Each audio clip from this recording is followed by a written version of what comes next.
Hi, everyone. Welcome to Shot Callers, a Storied Rivals podcast where we sit down with high school football coaches previewing the 2023 season. And today we're in the Muskingum Valley League with the Morgan Raiders, and we have head coach Chase Bowman joining the show.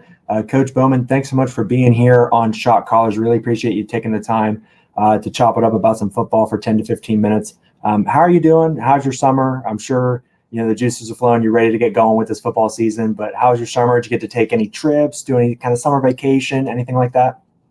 Yeah, well, first of all, thanks for having me. I appreciate it. I've listened to a couple of the other ones. I know you've had a couple other MVL guys on so far, which is pretty awesome.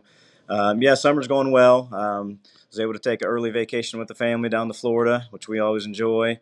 I get that done early. That way I can pretty much focus on football the rest of the summer. So summer's going pretty well. We've had it's our largest attendance so far in our 6 years as far as our summer attendance and lifting and everything.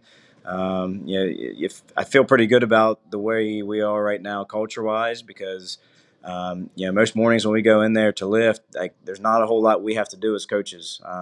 We get to actually coach them up on technique or whatever, and the kids kind of take care of the work themselves. They don't have to be prodded to get to work or anything like that. They've been really good about just being self-motivated, which obviously makes me feel good about our chances to be pretty successful this year.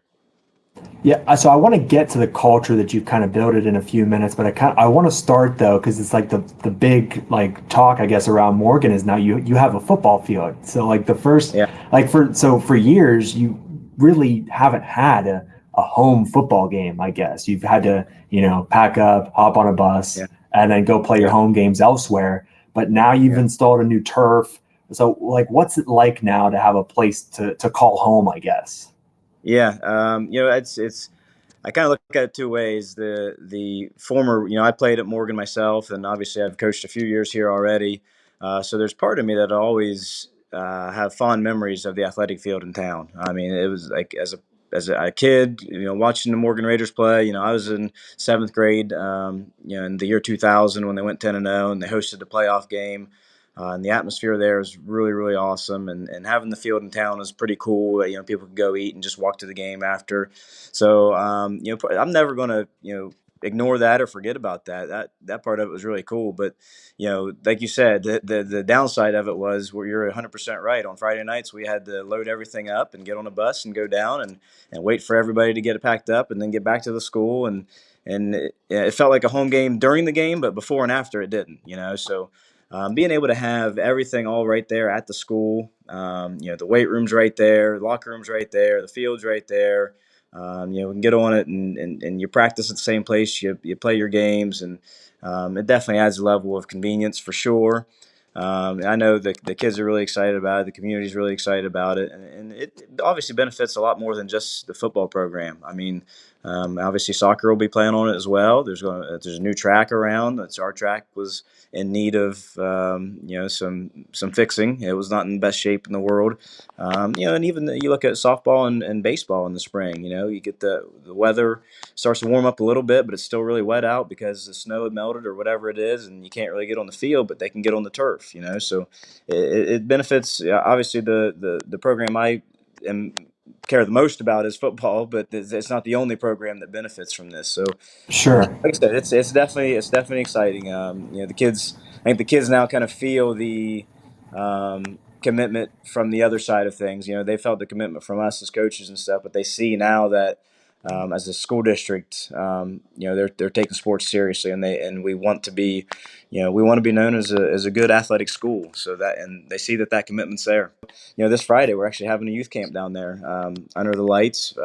7 o'clock, just like a Friday night game for us, and I think we had close to about 100 kids, signed up for that, which is pretty awesome. So that'll kind of be, we've been, like I said, we've been practicing on it a little bit, but that'll be sort of the first event, in the new stadium where people can kind of actually come out and see what it's about and see some kids on it, and obviously that'll be really exciting for those young kids as well. So.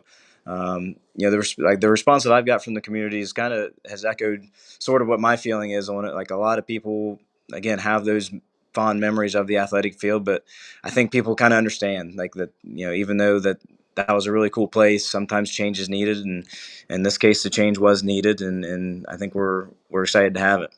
Yeah. So you said 100 kids coming out to that camp, which I think really speaks to the culture that you've put in place over the last 5 6 years. And so I kind of want to talk about that a little bit because you've slowly but surely built like a really formidable, tough culture at Morgan, one that's starting to taste its first bits of success. And we had the playoff berth last year and everything like that. And I guess like anywhere you go in the country, the program building, it doesn't happen overnight. Obviously, Yeah. it's not every day is it going to be 1 2 3 years and you're back to winning. Sometimes it is, like in your case, 4 5 6 years.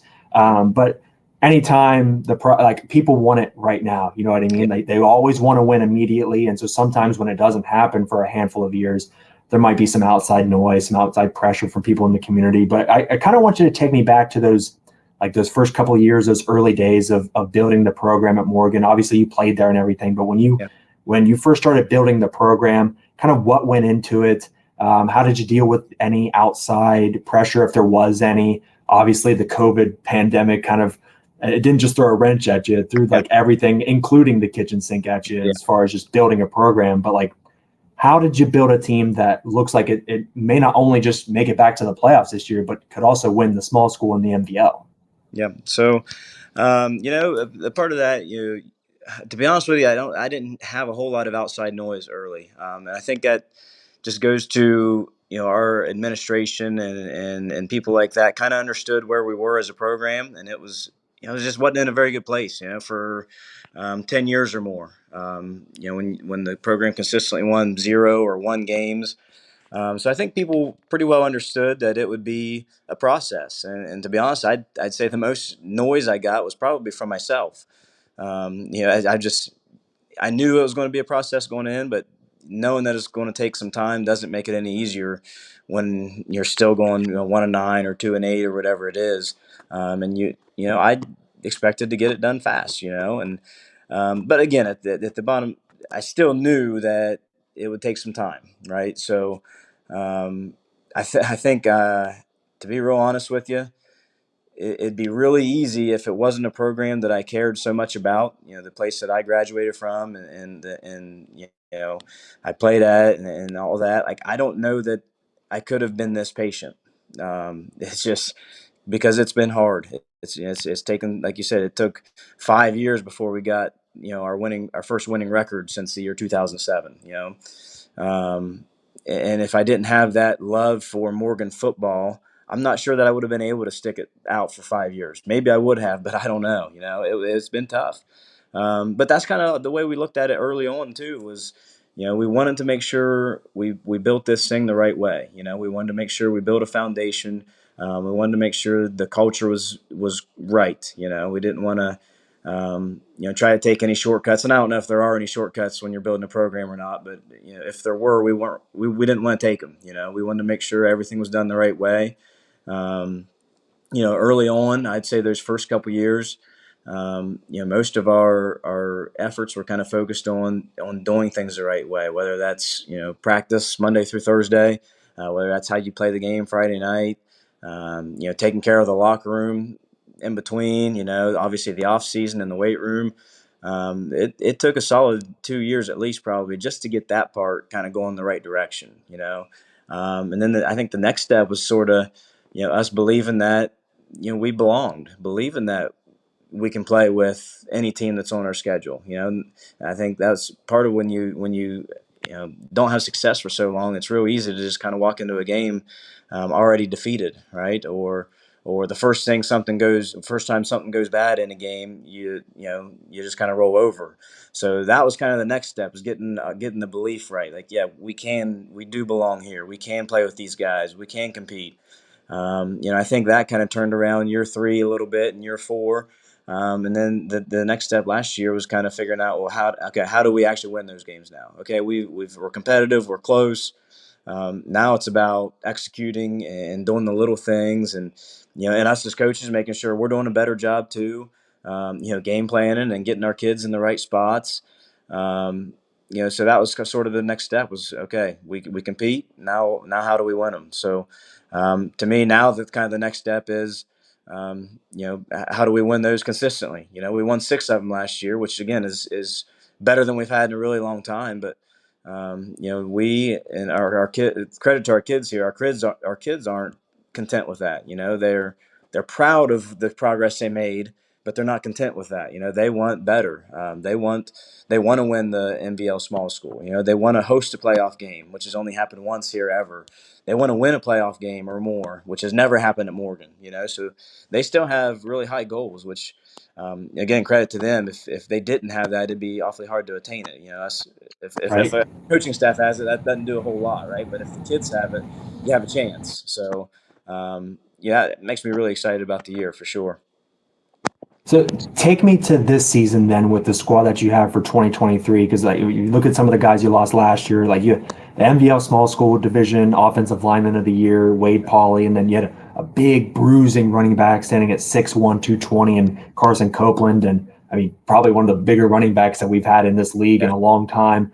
But then guys coming back, you have on the offensive line like Owen McCoy, Matt McLean, your quarterback Logan Niceswanger's coming back, wide receiver Kole Searl, and then some guys on defense that are plugging up holes in the middle and things like that. Talk about some of those guys that I mentioned that are coming back, but maybe some other guys that I didn't mention, and also some new faces that Raider Nation's going to see on the offensive side and the defensive side of the ball this year for 2023. Sure. Well, I mean, the makeup of our team is going to look a little bit different. Our identity doesn't change. What we do doesn't change, but how much we do what we do might change a little bit, right? Obviously, like you said, we had Carson Copeland last year, who was a big kid, and Wade Pauley at left tackle. There was a lot of times where we knew we could run Carson Copeland behind Wade Pauley, and even if the defense knew it was coming, it's still hard to stop. And it's going to be a little bit different this year. We have different kids, but obviously the biggest question mark to me is probably we lost not only Wade Pauley, but Devin Woods and Seth Miller also are on our offensive line. So that's 3 starting offensive linemen you have to replace. And I think every coach out there will tell you the most important part of your offense is that offensive line. So we have to be able to find guys to be able to step in there. We think we have some kids who can. It's just a matter of at least a couple of them will be probably sophomores. So they're going to have to get ready to go real quick on Friday nights. And you mentioned Logan Niceswanger as well. He's not a small kid. He's not as big as Carson, but he's a big enough kid where if we need him to run the ball some, he can run the ball some, and he's got a really good arm. And you mentioned Kole Searl as a weapon on the outside, and we actually have probably more depth at the receiver position than we've had in a really long time, since we've been here at least. We have 5 or 6 kids who we feel like are varsity guys easily. A couple sophomores in Hayden Bankus and Hayden Pauley. Showing real growth. Hayden Six has played. He started at safety last year and played a little bit of offense, and he'll be asked to play a little bit more offense this year. We have a new sophomore out this year, Arlis Ponchak. He's a really athletic kid, and he's kind of shown that he's just got a little bit of that savviness to him. He's figured out the game of football real quick. We'll have a couple running backs too. Again, neither one as big as Carson, but William Dodd's a decent sized kid who gets some running back reps. Kyle Campbell is a kid who's got a lot of speed, and he'll be asked to kind of play multiple positions, I think, offensively, a little bit of running back, a little bit of receiver, and he's a fast enough kid that we got to get him the ball in his hands so he can be a threat. That's the way high school football goes, though. You have kids that graduate every single year, and they're not always going to be maybe as dominant as a Wade Pauley was, but you're still going to have to replace kids, and the mindset is you got to have guys to step up and be ready. And like I said, I think the kids I mentioned kind of have done a good job preparing themselves for it. They just got to be able to have the confidence in themselves to execute and not take 5 or 6 weeks to be able to feel confident week 1, Right. and be ready to be varsity guys. So that'll be part of our job as coaches is, what do we got to do to make sure they're mentally and physically ready to go.